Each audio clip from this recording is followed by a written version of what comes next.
அருட்பெரும் ஜோதி அருட்பெரும் ஜோதி தனிப்பெரும் கருணை அருட்பெரும் ஜோதி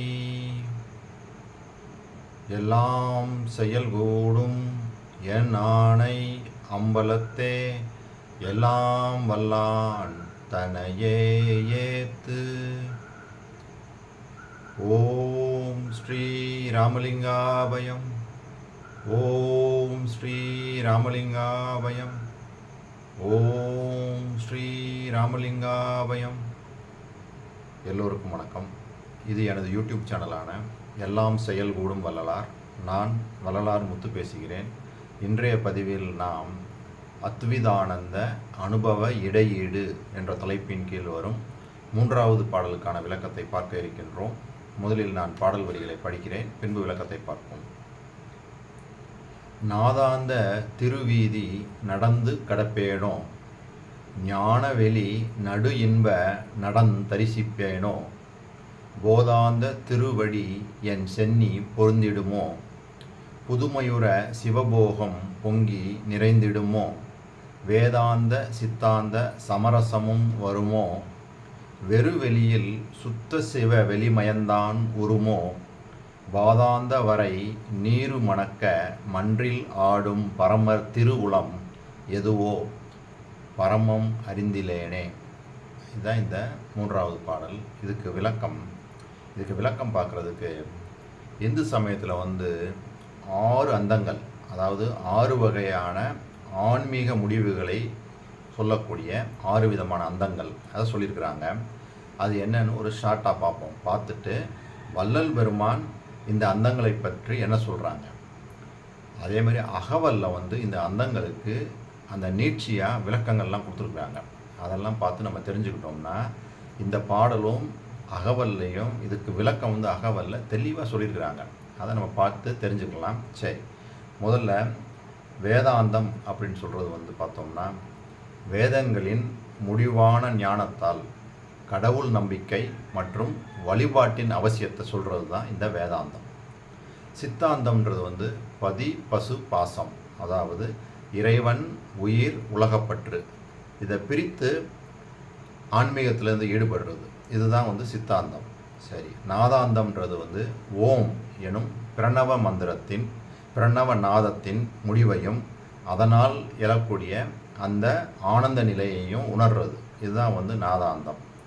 போதாந்தம்ன்றது உண்மையான மெய்யறிவை உணர்ந்து, உண்மையான மெய்ஞான அறிவை உணர்ந்து ஆன்மீக தெளிவடைதல், இதுதான் போதாந்தம். சரி, யோகாந்தம்ன்றது யோகக்கலை, அதாவது அந்த பிராணன், அதாவது உயிர் மூச்சு, அதை நெறிப்படுத்தி அதன் மூலமாக இறைவனோட ஒன்றிணைதல்.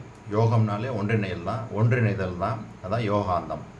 அடுத்து கலாந்தம், சுக துக்கங்கள் குணங்கள் ஆகியவையெல்லாம் தாண்டி ஆன்மா தூய்மை அடையக்கூடிய அந்த நிலையை சொல்கிறது தான் இந்த கலாந்தம். இது எல்லாம் தான் 6 அந்தங்கள். இதை அப்படியே வள்ளல் பெருமான் அவர் எப்படி சொல்கிறாங்க பாருங்கள். இதை 2 இதில் அடைக்கிறாங்க. அதாவது வேதாந்தம் சித்தாந்தம், அதில் இந்த 6 அந்தங்களையும் அடைக்கிறாங்க. எப்படின்னு பாருங்கள். இந்த உரைநடை பகுதி உபதேச குறிப்புகள் தலைப்பு 94 சடாந்த சமரச சுத்த சன்மார்க்கம். அந்த தலைப்பு என்ன சொல்கிறாங்க பாருங்கள். சமரச வேத சன்மார்க்க சங்கம் என்பதற்கு பொருள் எல்லா சமயங்களுக்கும் பொதுவாகிய அறிவு நூல் முடிவான 4வது மார்க்கத்தை அனுஷ்டிக்கின்ற கூட்டம் என்று கொள்க அப்படின்னு சொல்லிட்டு 4 மார்க்கத்தை சொல்கிறாங்க. மேற்படி மார்க்கம் 4ஆவன தாச மார்க்கம், சற்புத்திர மார்க்கம், சக மார்க்கம், சன்மார்க்கம் என 4. ஸோ அவர் சொல்லக்கூடிய இந்த மார்க்கம் ஞான மார்க்கமாகிய இந்த சன்மார்க்கம். சரி, இப்படி சொன்னவங்க அடுத்து சொல்கிறாங்க, சடாந்த சமரச சுத்த சிவ சன்மார்க்கம் என்பதில் சடாந்தம் என்பது யாது? அதுக்கு பதில் அவரே சொல்கிறாங்க, வேதாந்தம் சித்தாந்தம் போதாந்தம் நாதாந்தம் யோகாந்தம் கலாந்தம் ஆக 6. மேற்படி அந்தங்களின் அனுபவம் காலம் இடம் முதலிய வேறுபாடுகளால் ஏறி குறையும். ஆதலால் சடாந்தமும் வியாபகம் இல்லாமல் வேதாந்த சித்தாந்தத்தில் 4 அந்தமும் வியாபியமாய் இருக்கின்றன. மேற்படி அந்தம் 4இன் ஐக்கிய விவரம்.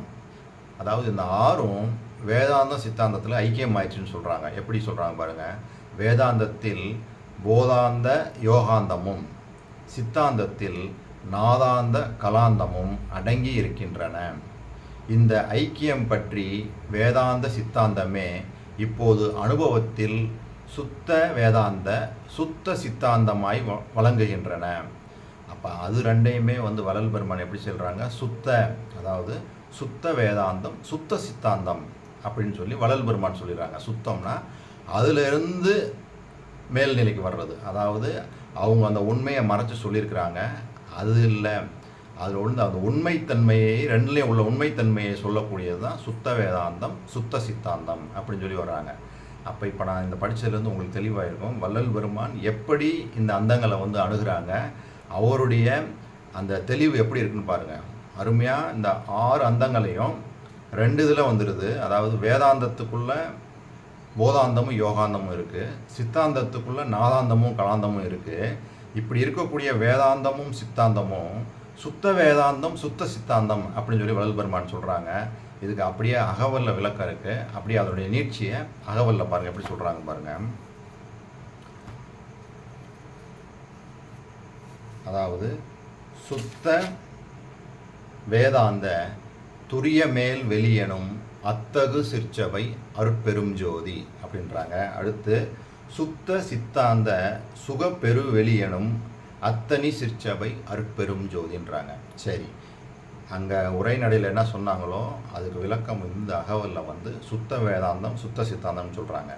அதுக்கு முன்னாடி இந்த பாடல் வரியில் என்ன சொல்லுது பாருங்கள். அத்துவிதானந்த அனுபவ இடையிடையில் அந்த 3வது பாடல் இப்போ நம்ம பார்த்துக்கிட்டு இருக்கோம். இந்த பாடலில் என்ன சொல்கிறாங்க, வேதாந்த சித்தாந்த சமரசமும் வருமோ அப்படின்னு சொல்லி ஒன்று சொல்கிறாங்க. அப்போ இந்த சமரசமும் வருமோ அப்படின்றதுக்கு என்ன தெரிஞ்சுக்கிறோம்னா, வேதாந்தம் என்ன சொல்லுது, சித்தாந்தம் என்ன சொல்லுதுன்னா, ரெண்டுமே மாறுபட்ட கருத்துடையதாக இருக்குது. இது சொல்கிறத அது ஏற்றுக்கிற மாட்டேங்குது. எப்படின்னா, வேதாந்தம் என்ன சொல்லுதுன்னா, இந்த ஜீவன் இறைவனோட சேர்ந்து கலக்க முடியும் அப்படின்னு சொல்லி இந்த வேதாந்தம் சொல்லுது. ஆனால் சித்தாந்தம் சொல்லுது அப்படிலாம் முடியாது, ஜீவன் வேறு இறைவன் வேறு, எந்த ஒரு அனுபவ நிலையிலையும் இந்த ஜீவன் இறைவனுடன் கலக்க முடியாது அப்படின்னு சொல்லி வேறுபட்ட கருத்துக்களாக இருக்குது. அதனால தான் அவர் அங்கே கேட்குறாங்க, வேதாந்த சித்தாந்த சமரசமும் வருமோ. வள்ளல் பெருமான் என்ன பண்ணுறாங்க, இதுக்குள்ளேயே போகலை, வேதாந்த சித்தாந்தத்துக்குள்ளே உங்களுக்குள்ளேயே மாறுபட்ட கருத்துக்கள் இருந்தாலுமே வள்ளல் பெருமான் என்ன சொல்கிறாங்கன்னா, சுத்த வேதாந்த துரிய மேல் வெளி எனும் அத்தகு சிற்சபை அருட்பெரும் ஜோதின்னு சொல்கிறாங்க. சுத்த சித்தாந்த சுகப்பெரு வெளி எனும் அத்தனி சிற்சபை அருட்பெரும் ஜோதி. நீங்கள் இந்த வேதாந்த சித்தாந்தத்திலேயே சமரசத்தை தேடிக்கிட்டு இருக்கீங்க. ஆனால் வள்ளல் பெருமான் சொல்கிறாங்க, சுத்த வேதாந்தம் சுத்த சித்தாந்தம்னு போயிடுறாங்க. சுத்த வேதாந்தம்னு என்ன சொல்கிறாங்கன்னா, அதாவது வேதாந்தத்தின் உண்மையை உணர்வதே சுத்த வேதாந்தம். அதே மாதிரி சித்தாந்தத்தின் உண்மையை உணர்வது தான் சுத்த சித்தாந்தம். அப்போ வேதாந்தம் என்ன சொல்லுது அப்படின்னா, இந்த வேதங்கள் ஆகமங்கள் இதெல்லாம் கடவுள் அந்த இறைவனை பற்றிய உண்மையை வெளிப்படையாக சொல்லாமல் மறைச்சு சொல்லுது. அதுக்கு அவரே சொல்கிறாங்க, வேத ஆகமங்கள் என்று வீண் வாதம் இடுகின்றீர், வேத ஆகமத்தின் விளைவு அறியீர், சூதாக சொன்னவளால் உண்மை வெளிதோன்ற உரைத்தல் இல்லை, என்ன பயனோ இவை. அதனால் ஒரு பயனும் இல்லை. அவங்களுக்கு அது உண்மையை தெரிஞ்சிருந்துமே அவங்க வெளியே வெளிப்படையாக சொல்லலை, ஒரு சம்பவங்களாகவும் கதைகளாகவுமே சொல்லிட்டு போயிட்டாங்க. ஆனால் அவங்களுக்கு உண்மை தெரிஞ்சிருந்தும் உண்மையை சொல்லலை. அப்போ வள்ளல் பெருமான் என்ன சொல்கிறாங்க, சுத்த வேதாந்தம்னு சொல்லிட்டு இங்கே என்ன சொல்கிறாங்க, சுத்த வேதாந்த துரிய மேல் வெளி எனும் அத்தகு சிற்சபை அருட்பெரும் ஜோதின்றாங்க. அவரே அதுக்கு அருமையான பாட்டு, துரியமலை மேல் உளதோர் ஜோதி வள நாடு, தோன்றும் அதில் ஐயர் நடம் செய்யும் மணி வீடு, தெரியுமது கண்டவர் காணில் உயிரோடு செத்தார் எழுவார் என்று கைத்தாளம் போடு. அருமையாக இந்த பாடல் சொல்கிறாங்க. அப்போ இங்கே துரியமலை மேல் உளதோர் ஜோதி வளநாடுன்றாங்க. அப்போ அந்த துரிய அனுபவத்தில் தான் அந்த கடவுள் அனுபவம் கிடைக்கும் அப்படின்றாங்க. அப்போ தான் அந்த ஜோதி தெரியும் அப்படின்றாங்க. அந்த கடவுள் அனுபவம்னா அந்த ஜோதியை பார்க்க முடியுன்றாங்க. அதுக்கு வந்து நம்மளுக்கு ஏற்கனவே நம்ம பார்த்தது தான். அதாவது விழிப்பு நிலை,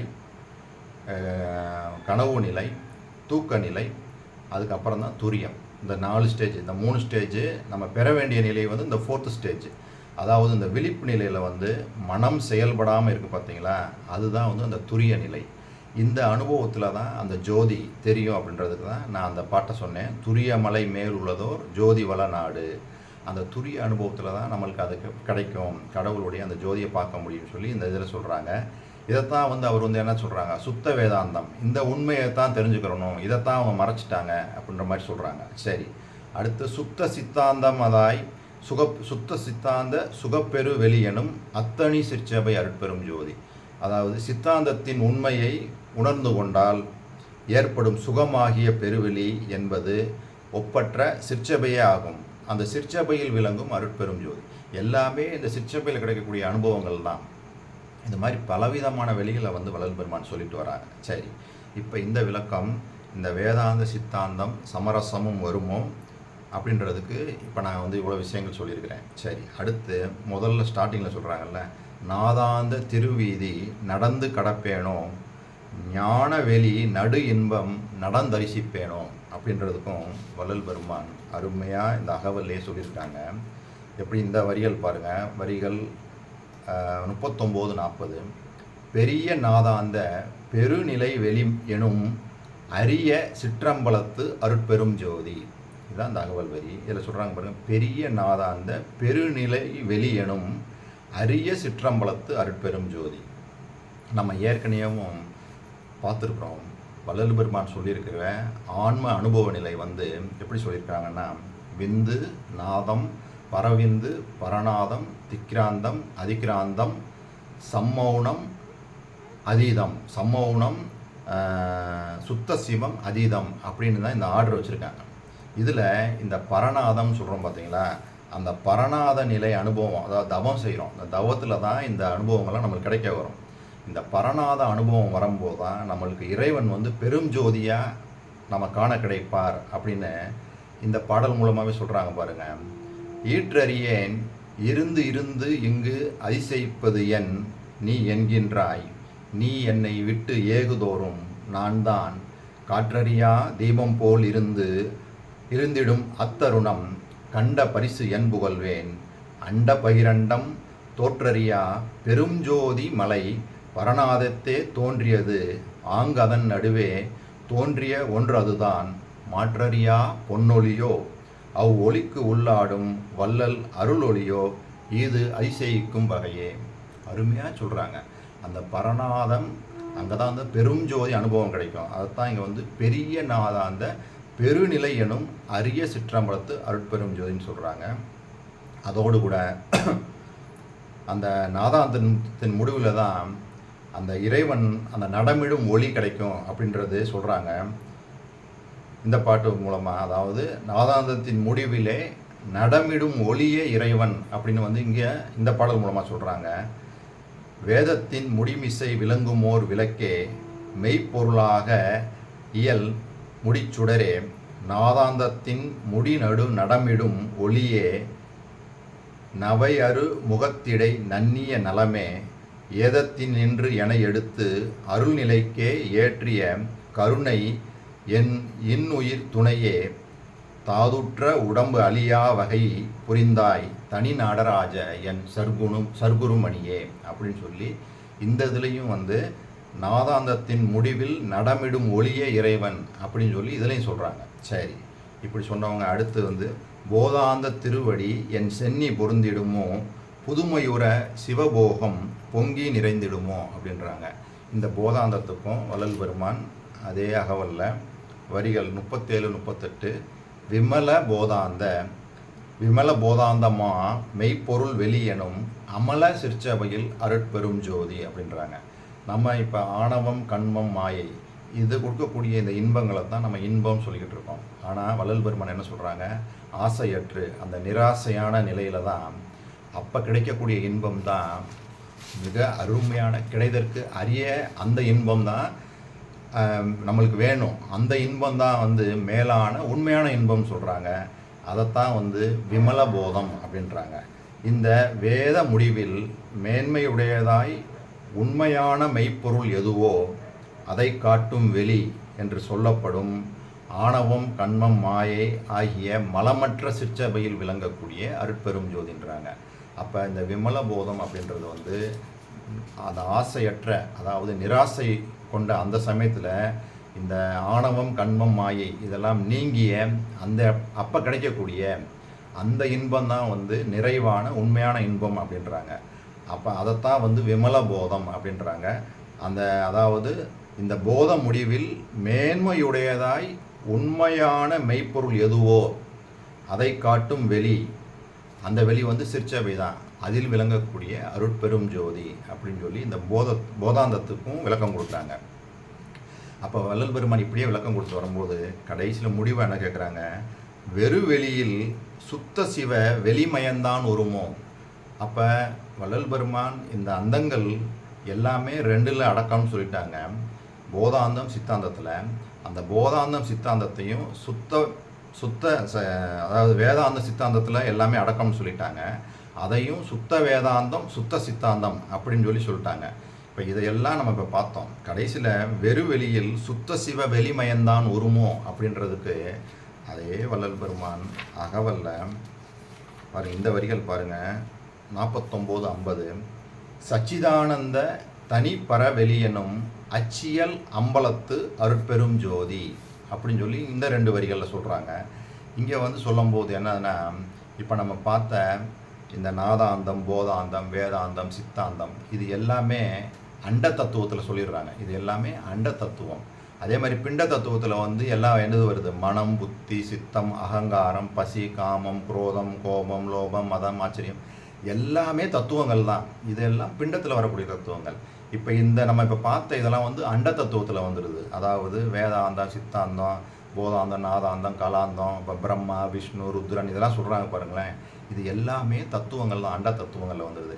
இதையெல்லாம் கடந்து வரணும், தனித்தனியாக கடந்து வரணும்னு வள்ளல் பெருமான் சொல்கிறாங்க பார்த்தீங்களா. இதெல்லாம் கடந்து வந்தால் தான், அதாவது எப்படின்னா இந்த தத்துவங்களை எல்லாம் வேதாந்தம், சித்தாந்தம், நாதாந்தம் முதலிய இந்த தத்துவங்களை எல்லாம் கிடைக்கின்ற தத்துவ அதீத நிலையில் நம்மளுக்கு வந்து கிடைக்கக்கூடியது தான் இந்த சச்சிதானந்தம் அப்படின்றாங்க. இந்த சச்சிதானந்தம் அப்படின்னா சத்து, சித்து, ஆனந்தம். சத்து அப்படின்றது வந்து இயற்கை உண்மை, சித்துன்றது வந்து இயற்கை விளக்கம், ஆனந்தம்ன்றது வந்து இயற்கை இன்பம். எல்லா தத்துவங்களையும் கடந்துவிட்ட நிலையில் தோன்றும் சுகம்தான் சச்சிதானந்தம். இதைத்தான் வள்ளல் பெருமான் சொல்கிறாங்க. அவர் சொல்லக்கூடிய கடவுள் இப்போ நம்ம சொன்னோம் பார்த்தீங்களா, அந்த தத்துவங்கள், அதாவது நாதாந்தம், போதாந்தம், வேதாந்தம், சித்தாந்தம் இது எல்லாம் கடந்து சுத்தமான நிலையில் கிடைக்கக்கூடிய சச்சித் ஆனந்தம், இயற்கை உண்மை, இயற்கை விளக்கம், இயற்கை இன்பம். இதைத்தான் வள்ளல் பெருமான் வந்து அந்த உயர்ந்ததாக சொல்கிறாங்க. இந்த நிலைக்கு தான் போகணும். சச்சித்தானந்தம் அப்படின்றது வந்து இயற்கை உண்மை, இயற்கை விளக்கம், இயற்கை இன்பம். இதை தான் வந்து அவர் வெளி. அப்போ அவர் சொல்லக்கூடிய அந்த கடவுள் வந்து எங்கே இருக்காங்க பாருங்கள். இவங்க சொல்கிற மாதிரி இந்த நாதாந்தம், வேதாந்தம், இந்த ஆன்மீக இந்த அனுபவ நிலையில் தான் இவங்க சொல்லிட்டு வராங்க. ஆனால் வள்ளல் பெருமான் சொல்லக்கூடியது மிக உயர்ந்த நிலையில் சுத்தம் அப்படின்னு சொல்கிறாங்க. சுத்த வேதாந்தம், சுத்த சித்தாந்தம் அப்படின்னு சொல்லி அந்த இவங்க மறைச்சு சொன்னதெல்லாம் வெளியே எடுத்து கடவுள் இருக்கிற நிலை, அந்த வெளியே வந்து என்ன சொல்கிறாங்க, இதெல்லாம் தாண்டி இருக்கக்கூடிய அந்த நிலையை சொல்கிறாங்க. அதுலெல்லாம் இதெல்லாம் அடக்கம். ஆனால் அவர் சொல்கிறது வந்து அந்த தனி வெறு வெட்ட வெளின்னு சொல்கிறாங்க பார்த்தீங்களா. அவர் சொல்லக்கூடிய வெளியில் இருக்கக்கூடிய அந்த அருட்பெரும் ஜோதி இது எல்லாம் அடங்கிடுது அதில். அதைத்தான் வந்து அவர் வந்து இவ்வளோ டீட்டெயிலாக சொல்கிறாங்க. இப்போ நான் சொன்ன இந்த விஷயங்கள் எல்லாம் உங்களுக்கு புரிஞ்சிருக்கும்னு நினைக்கிறேன். இதுவரை பொறுமை காத்து எனது வீடியோவை பார்த்த உங்களுக்கு கோடான கோடி நமஸ்காரங்களும் நன்றிகளும். மீண்டும் நாம் நாளைய பதிவில் 4வது பாடலுக்கான விளக்கத்தை பார்ப்போம். அருட்பெரும் ஜோதி, அருட்பெரும் ஜோதி, தனிப்பெரும் கருணை, அருட்பெரும் ஜோதி.